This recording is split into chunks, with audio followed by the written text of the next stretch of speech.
All right. We are live here on Railroad Education Programs at Greendell Station.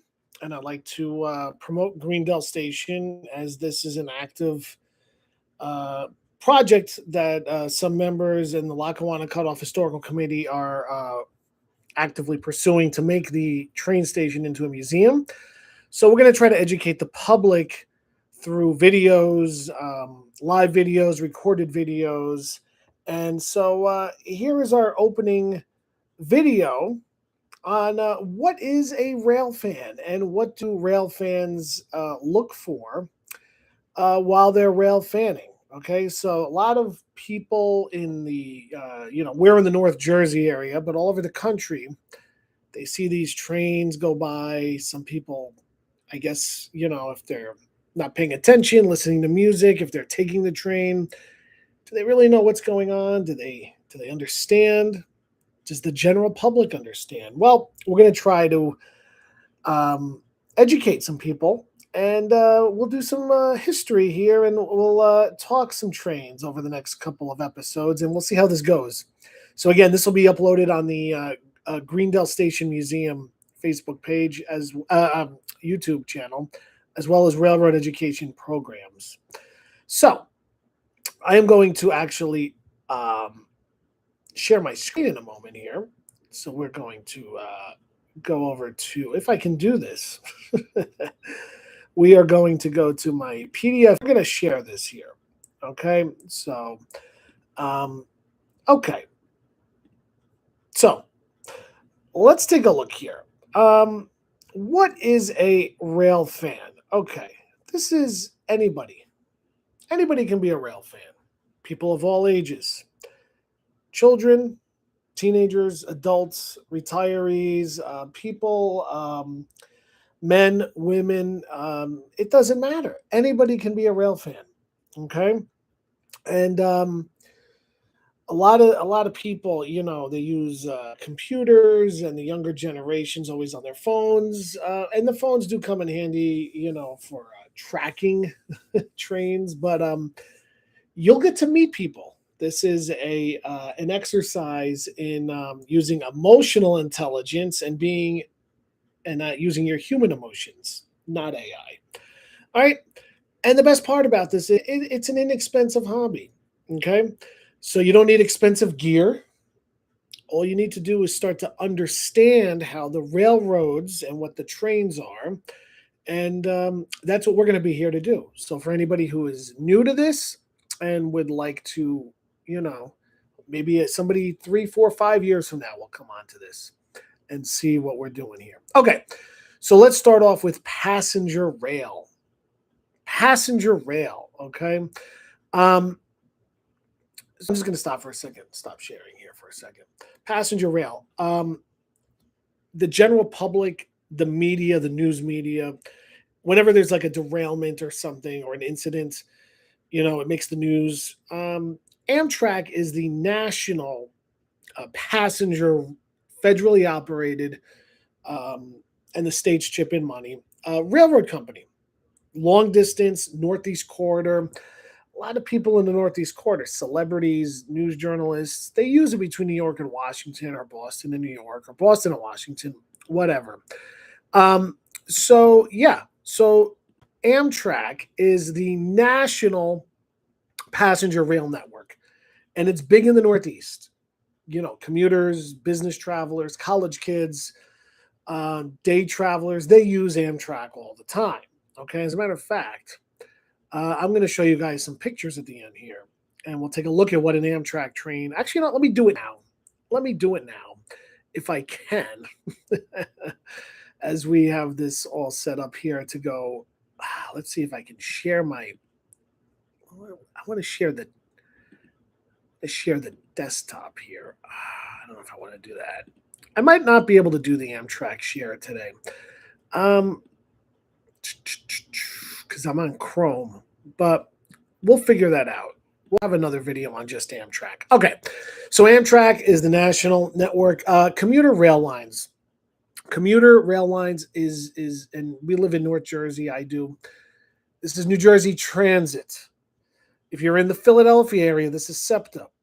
If you're in Long Island, it's the Long Island Railroad. If you're in the Hudson Valley or Connecticut, this is Metro North. All right. Every major city in America, Chicago, Boston, Maryland, Baltimore, Maryland, they all have commuter rail lines, even out in California. Okay. And these are commuters, so they don't go that far. And these are where a majority of people, I would say, take the trains to go to work in the morning. Okay. Um, so so far we have Amtrak for long distance passenger, and we have commuter lines for short passenger lines or traveling. Then we have tourist or historic preservation lines. So if you're in the North Jersey area and you go a little bit down into the Pennsylvania area, in Bucks County, we have the New Hope and Railroad, Ivy Land Railroad, which is a tourist line. They will go slow.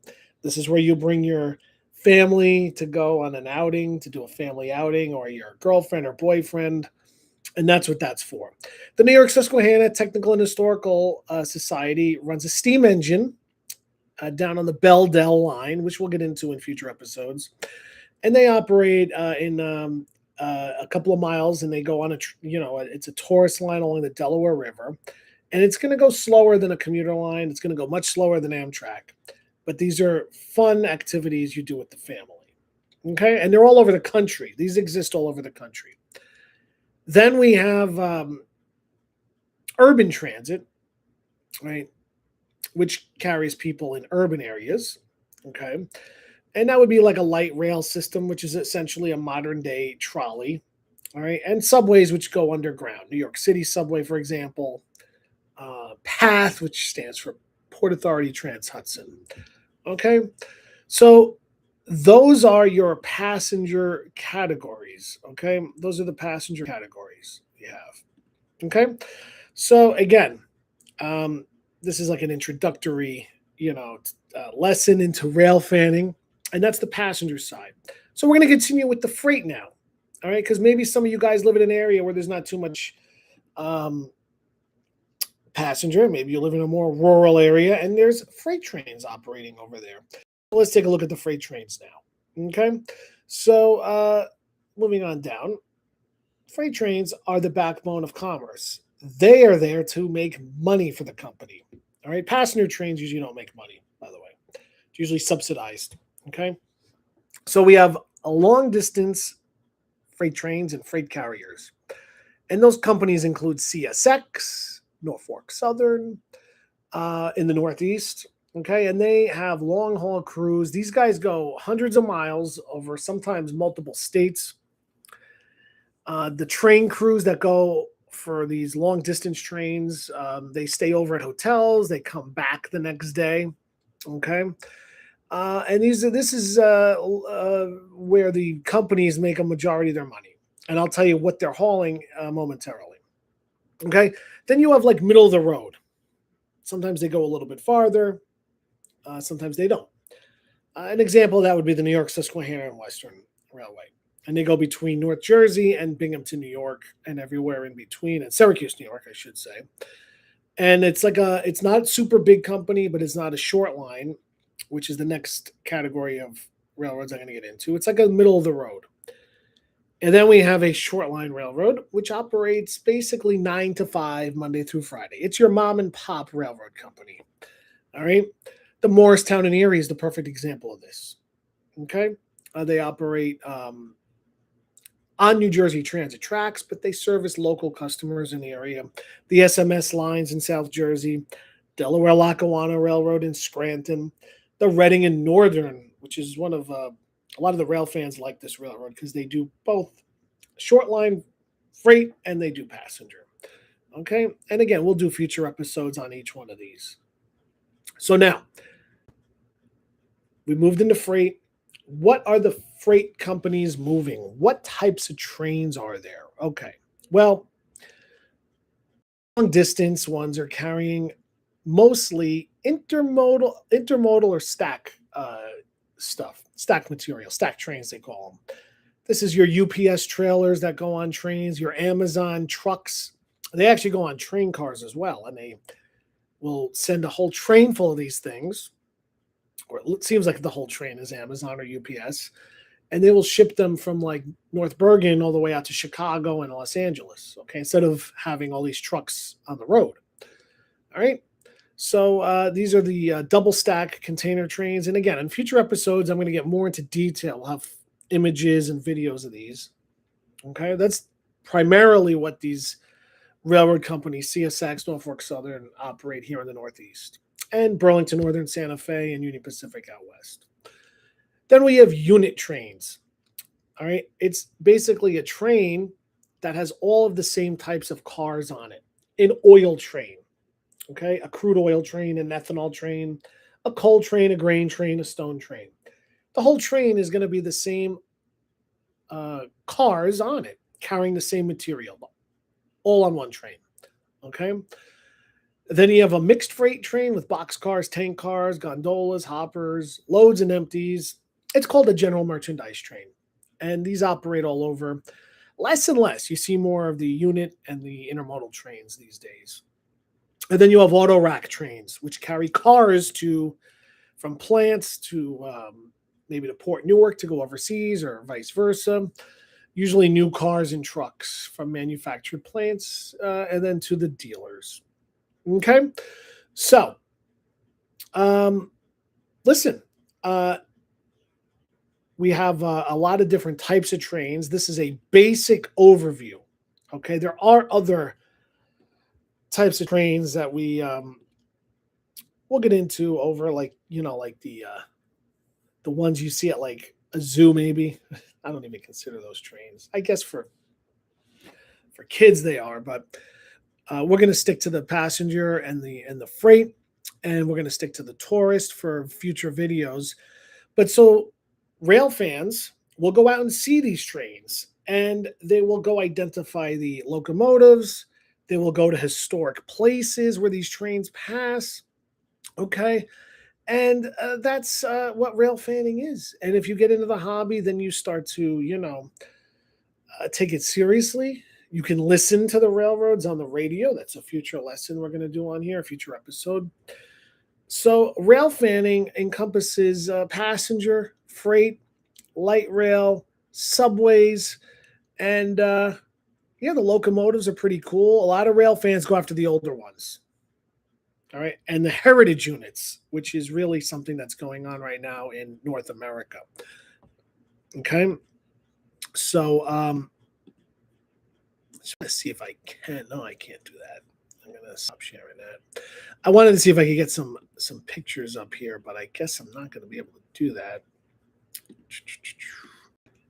No. All right. So next time we come back up for episode 2, I'm going to have images of Amtrak, New Jersey Transit, Metro North, the passenger railroads, the commuter, the long distance. And we're going to have some images and videos of the Norfolk Southern, the CSX, and the tourist lines. All right. And we'll be able to start to identify these trains. All right. That'll be episode 2 of this podcast series that we're doing to educate the public and maybe potential rail fans who want to get into the hobby. All right. And we have a lot on the plate here. The model trains, the museums. Some of you might have heard about this big boy Union Pacific locomotive that came by cross country into the Northeast, and then it's back west now. Big boy steam engine, the biggest steam engine ever made in 1948. Okay, so we'll be back. Railroad education programs at Greendell Station. We want to educate the public on trains, and we want to have you guys participate in future episodes. So please, if you see this video and you like it below, make a comment. Are you a new rail fan? Are you a seasoned veteran? Do you have friends trackside? Are you a member of a Facebook community or other social media where you watch trains? This is not an amateur. Been doing this since Conrail and, the SD40-2s and all that stuff. So we will come back with future episodes. All right. And this is your host, Keith. Check out Greendell Station Museum on Facebook and Lackawanna Cutoff Historical Committee on Facebook as well. Have a good day, everyone, and we'll catch you down the road with another episode.